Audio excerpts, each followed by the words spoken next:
What's up, guys? Welcome to another episode of Duke Reacts, part of the Duke and Don channel. And guys, it is a Sunday, so today we're going to be talking about something a little bit different. Matter of fact, we probably shouldn't even call it a Duke Reacts episode. We should call it a Duke Educate episode today, because this Sunday, today, we are going to be learning some game, all right? Now, unlike my other podcast counterparts out there. So basically, I had 3 girls in one night. It sounds crazy, guys, but there's a whole nother world outside of the regular dating circle where guys of high value can actually set up certain things that regular guys can't. So translate that into my own lifestyle. Now from Instagram, I say, you know what? I can have 3 in one day. Why can't I do it myself? That claim to know a lot about game. I don't claim to know a whole lot. I don't have books. I don't have all these crazy things that most of these guys have out right now. So if you want to talk about experience level in that field, I want to be able to match up with some of these guys. But one thing I do know and I do understand is sales. Yes. Ladies and gentlemen, my past life, I spent over 8 years dealing with people, whether in the customer service or pretty much selling them things that they don't otherwise actually need. And through my entire experience, I learned one important lesson of dealing with people, and that's basically how to motivate them using your words. All right. And the one thing is, now I can't tell you a whole lot about dating, right? I can't tell you a whole lot about that aside from my personal experience. Okay. But what I can teach you is how closely related dating is in terms of sales, in terms of building relationships with people, networking, not even just people, with businesses too as well, right? Because I've done B2C sales and I specialize in B2B sales, meaning dealing with other businesses, right? So in this episode of Duke Educates, we are going to be talking about game and how it translates in terms of sales, because I think sales is the most important skill any man and any woman can actually learn. So what are the important sales tactics you want to learn in order to help you not only be good in life and dealing with people, but also translate those skills over in terms of dealing with women? Well, the 5 main steps that you can take. All right. And when I managed, when I was at the Ford dealership, all right, when I would teach my sales people 5 easy steps on how to build better relationships with their customers. All right. And it goes like this. The first one is you're going to meet and build rapport. Okay. And in this case, if you want to translate it to dating, is going to be your approach.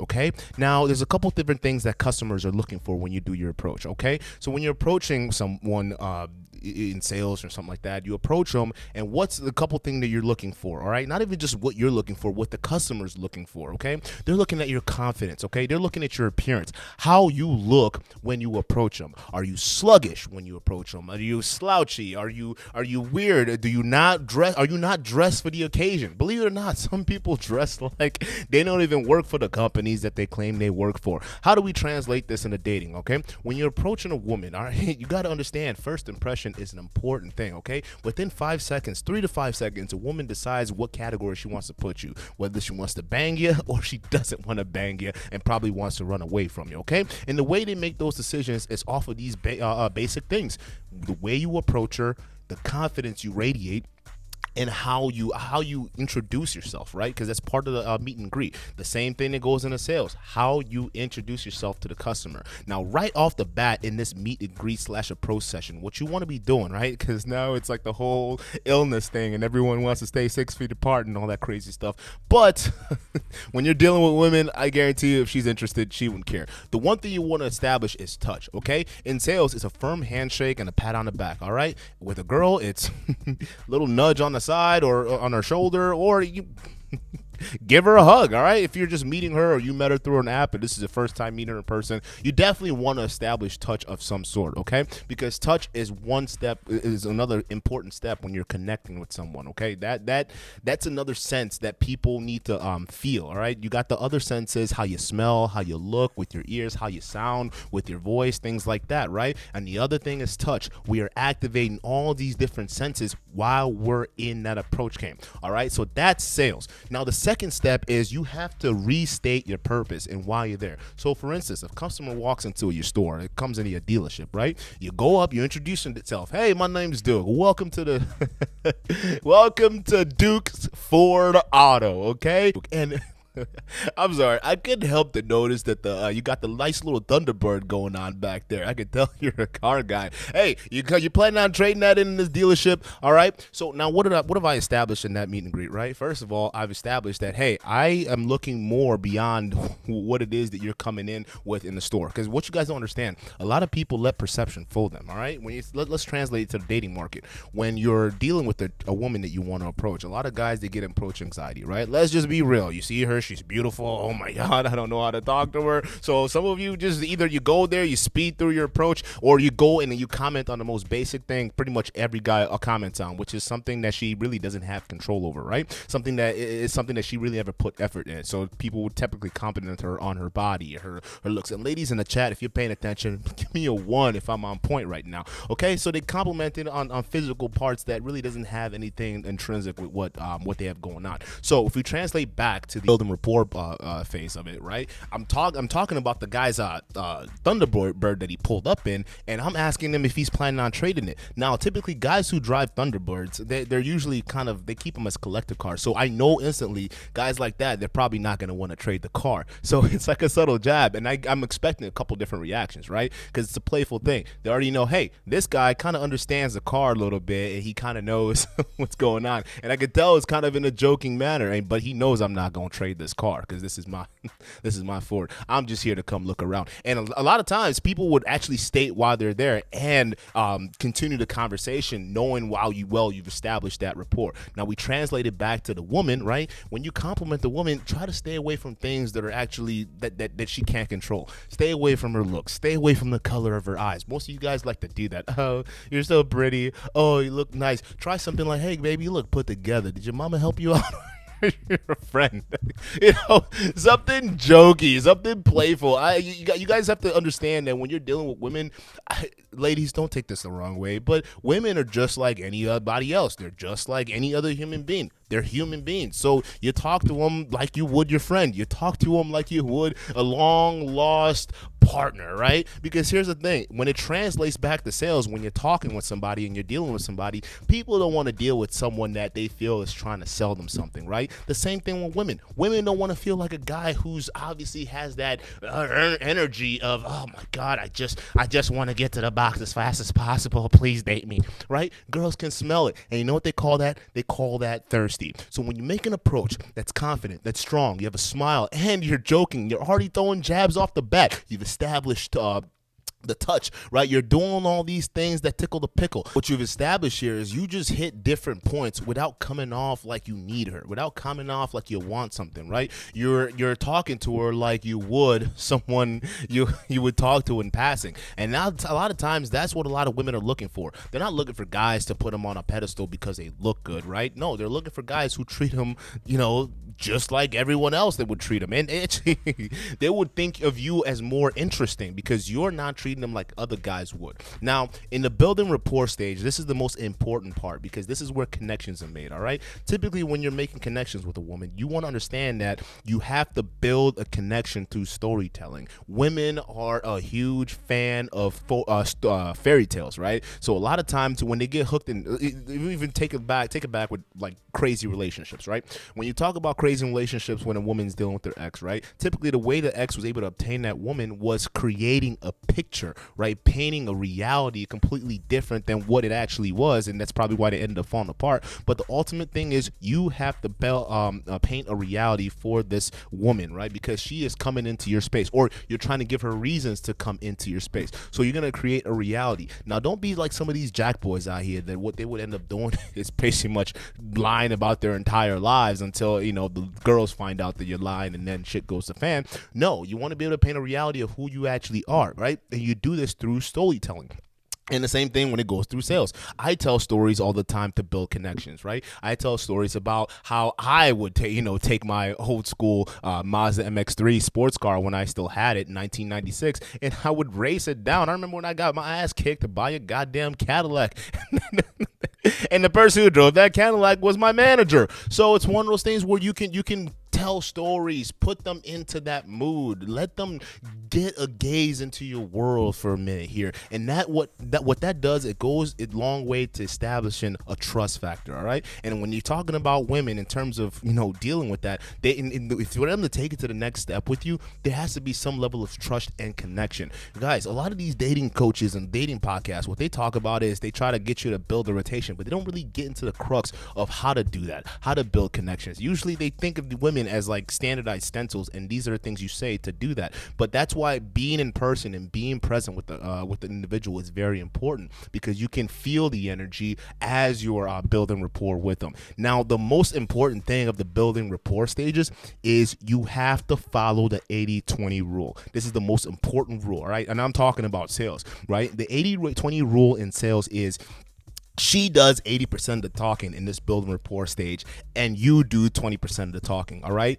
80% of what you do in this stage is listening, and you have to be paying close attention to things that she says for two different reasons. Reasons number one, to keep or find little nuggets to keep the conversation going, right? Because at this stage, you want to be asking open-ended questions, and open-ended questions are an excellent way to keep the conversations moving, to keep it flowing, and also give it a natural feel to it. It doesn't feel like an interview, because believe it or not, and I know the ladies in the chat's gonna vouch for me here, there are a lot of guys who go on a date and it seems like they're in a freaking job interview. So you don't want to be that guy. You want to be part of that crew that she's already dealt with. You want to be the guy that talks to her like any other person would talk to her, that treats her like anyone else would treat her. But the most important thing is she wants to understand that you're listening, because as she takes it, and the crazy thing is you also want to practice active listening skills, right? And active listening skills is literally looking her in the eye or looking the customer in the eye, nodding your head, doing things like simple all right at certain points during the conversation. These are all active listening skills. Matter of fact, this is a skill a lot of people lack. I would tell you this, in my career in sales, when I had to train people, active listening skills were a hard thing to teach people, because a lot of people right now, they're preconditioned to not even listen to you, but just have their rebuttal ready and then throw it right back at you. And that's the thing with a lot of even when we talk about sales, and with a lot of guys out there when they're dealing with women, they're not really listening, they're not really paying attention, they're just waiting for her to stop talking so they can say the next thing. And that's where the connection is lost, that's where the disconnection happens. So you want to make sure that you listen and you pay attention to different things, because one of the most important things is people tell you exactly what they want all the time. People tell you what motivates them all the time. That's the number one thing I learned in sales. People wear themselves on the sleeves. If you let them talk long enough, they'll reveal you what it is they're really all about, or what it is they really want.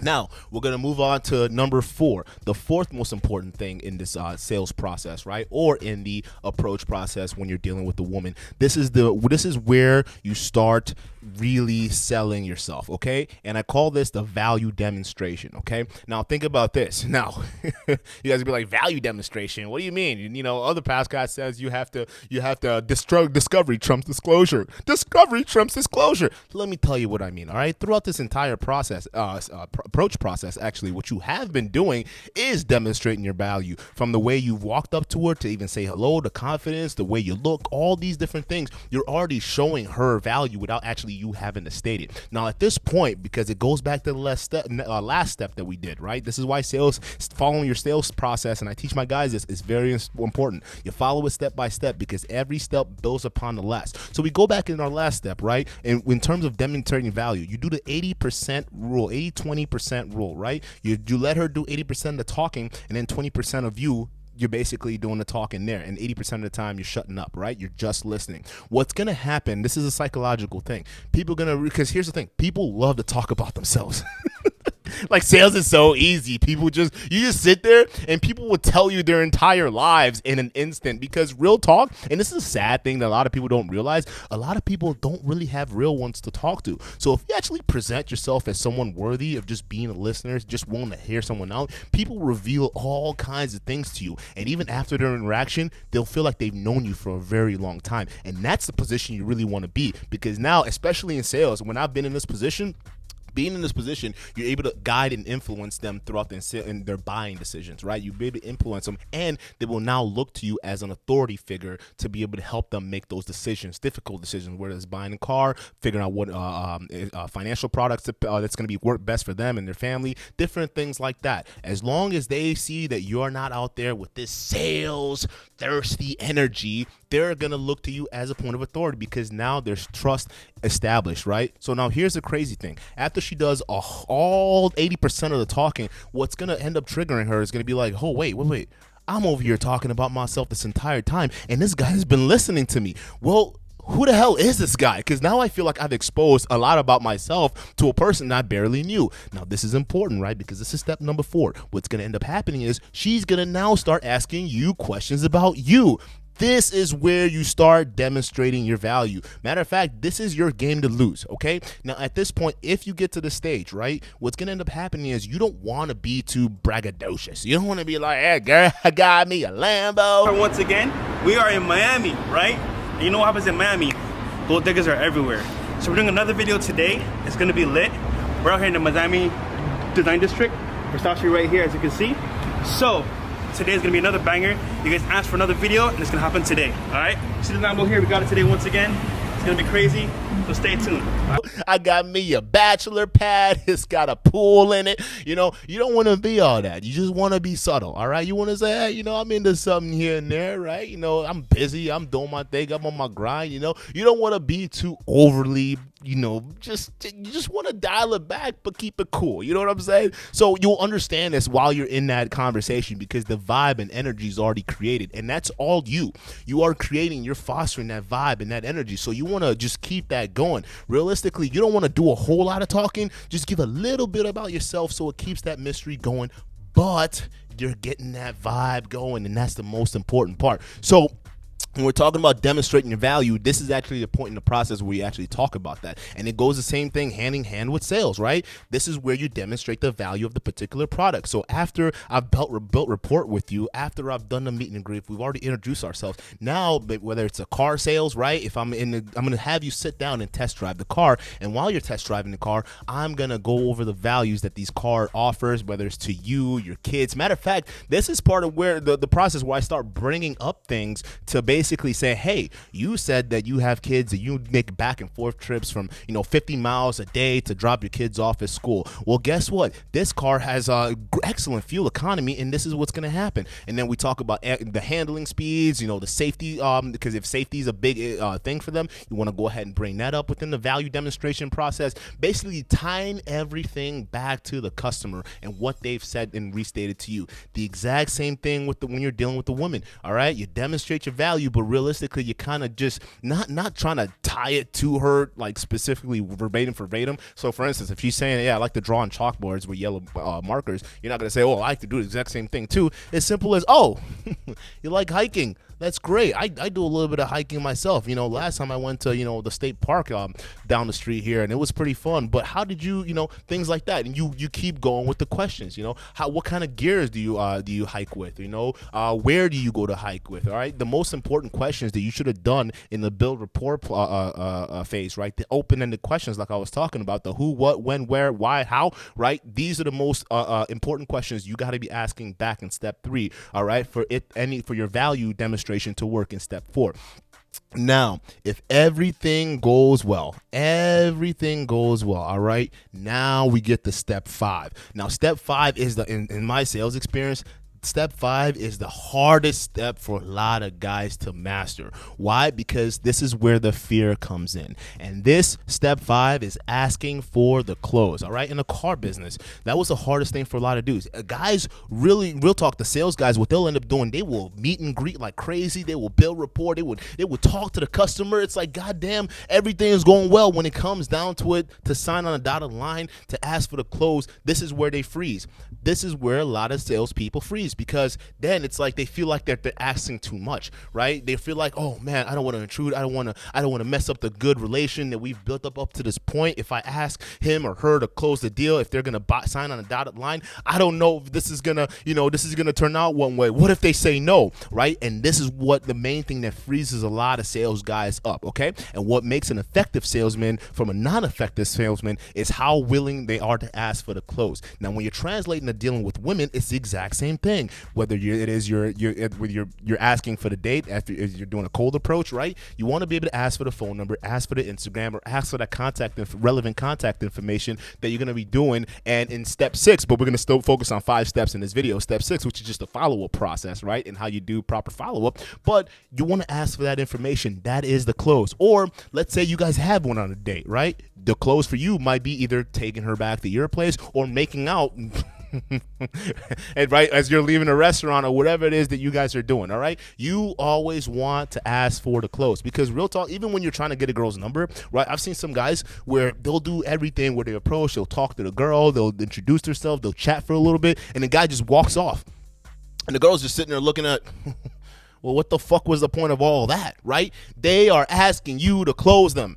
That's it. And yes, they might say no, and that's a prerogative. And it's all how you handle it. In sales, if a customer says no, you're not gonna be like, well, fuck you then. Just get out of my store. I don't want you to buy from me. Get out of here. No. When a woman says no, or when a customer says no, in my experience, that means there was something back in your process that kind of went wrong for you not to get the sale. So what I do is ask follow-up questions. Hey, excuse me, Mr. Customer, you're saying no to this deal right now. Is it because of me, or is it because something about the deal, right? I want to get the specifics, because typically if I get an objection, right, an objection doesn't typically mean like it's a hard no, but when I get an objection, to me it means that there was something back in my process, whether it's a meet and greet, right? Maybe I said something that was off, or maybe it was when I was restating the purpose of why I was approaching her, when I was talking to her, or maybe when I was demonstrating value, right? There was something that I missed that really wasn't clicking to them. You got to understand, people don't give a shit about what you're selling, all right? They only give a shit about how it applies to them and how it benefits them. That's how naturally selfish we all are. Welcome to the goddamn patriarchy. It's how we do shit around here. So what you want to end up doing is basically asking for the close. That is the final thing. Don't be like any of these other chumps out here that don't know how to do it. As soon as you do all this work, the last little step is saying, hey, would you like to go on a date sometime? Or I'd like to take you out sometime. Or can I have your number? Or hey, you got real kissable lips, mama. Let me come here. You see what I'm saying? So different ways you can try it out. But here's the most important thing, all right? In every single one of these steps that a lot of you guys have missed and I haven't told you because I've been saving it for last, right? The most unique thing in every single one of these steps, all right, that you actually have to be doing while you're doing these steps, by the way, is your ABCs. I'll give you a minute to to figure what that is, right? Because some of you are like, oh, well, what do you mean? I got to learn my ABCs? What does alphabets have to do with dating, Duke? All right, let me tell you this. ABC starts from always be closing. That means in each and every one of those steps, each and every one of those process, you are closing the deal. Whether it's a meet and greet when you're building rapport, you're always asking for those micro closes, right? You have to be actually asking for the micro closes throughout the entire process, right? So I mean, when you're asking your open-ended questions during the rapport building stage, right, you want to be asking questions that would get them to say yes, right? The more often they say yes to you, or the more often they're more willing to go and more in line to willing to go to what your program and what you have going on, the more easier it is to close when you get to that bottom line, right? So you want to always be asking for a close in each and every one of these different steps.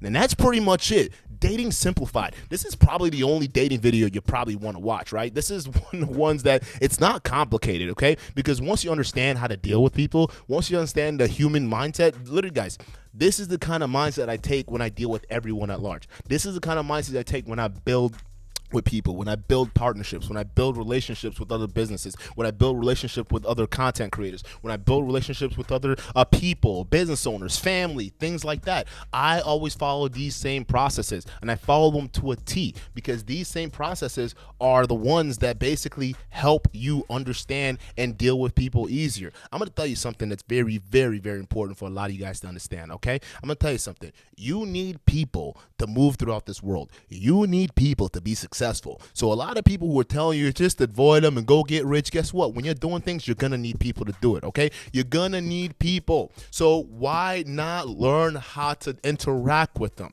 okay? Stop reading these damn books and go out there and go do something. Go talk to people and just do it for fun, all right? Don't even go out there with intentions, because people would smell intentions coming off of you. Believe it or not, it's not that hard to find. It's not that hard to smell. A lot of people, they're not as self-aware as you think, okay? They think that they're really up to something and they're sneaky, but there are a lot more people out there that are a lot more self-aware than they think, and they can spot those behaviors. So you have to understand that understanding the motivations behind how people think, it stems from one major thing: understanding who you are. Become self-aware, understand the motivations behind people, understand that you're going to need people to move throughout the world, and start interacting with them, good or bad. The first tip that I'll give you guys to help you get on this path is, hey, for those of you guys who are a little bit introverted, yes, I know it's hard to believe, but I was an introverted dude myself, all right? I had to force myself to go out there, and now mixing my introversion with my extroversion, I'm an absolute sales monster. So you guys have to learn this, but one absolute tip for you introverted guys out there: two things to help you learn with the gift of gab. One thing is start saying random words in your head out loud, right? Think of random words in your head and just say it out loud. Like flabbernoodle. I don't know what that means, but just say it, right? Because what you're starting to train your brain to do is basically be spontaneous, right? Especially when you're in conversation, just say what comes to mind. One thing women and people love especially is when people say things come to mind and it doesn't come out calculated, doesn't come out soft. You can even have a good laugh at yourself, man. It is what it is. The second tips for introverted people, what I would help you, what I would say for you guys is start people watching, and start people watching a lot, because what's going to end up happening is you're going to start noticing certain patterns, right? Because one thing that we that's so funny about human nature, we like to think that we're special, like men and women, like we all like to think that we're special, because we have this thing called a thought, and we can think about the past and conceptualize the future. So because we have these different thought patterns, that separates us from other animals. But what people don't understand is we're just like all the other animals. We fall into patterns of behaviors, patterns and routines and things like that. So what ends up happening is you have to pay attention and watch the patterns of what people do. Even then, once you've gotten a good understanding, start slowly introducing yourself to people. Start talking to people. If you're standing in line at McDonald's or at a store or a grocery store and you see something that sticks out to you, someone, really just point it out and call them. Say, hey, those are some nice boots you got going on there. What's up with that? Like, literally, it doesn't even matter. Just say something to start the conversation. If it's funny, it'll catch on. If it's not, it wouldn't. But the fact of the matter is you took the initiative to do it, right? And here's the most important thing that a lot of people don't tell you, right? If you're the one in any social setting to take the initiative in anything, people instinctively look at you as a leader, right? These are crazy mental hacks that a lot of people don't know. So for you introverted folks out there, right, who have trouble approaching people, who have trouble having conversations with people, or people out there who are just trying to figure out different nicks and tips here to help them out with their conversational game in person, do different things like that. Study people, understand yourself, and approach people and talk to them, right? And be spontaneous. Be that leader in your setting, whatever setting it is, right? Because one thing you understand is that a lot of people are actually afraid of you than you think, right? They're afraid of that interaction. They're afraid of even starting that interaction. So that's what puts you ahead of the game. That's what makes you right above the average guy. Okay, so with that being said, this is one of those educational things you guys can go ahead and take on with you. Okay, and let me know how you like this this format. Okay, I'm thinking about doing some of this stuff on Sundays, to do more educational stuff. Now, this sort of stuff, listen, I'm not claiming to be a dating coach. I am not claiming to be a dating coach whatsoever. Okay, I spent my time in sales. I spent my time dealing with people. So for me, just talking to people, girls, women, however, whoever it is, grandma, your daddy, your uncle, talking to whoever it is, it doesn't matter.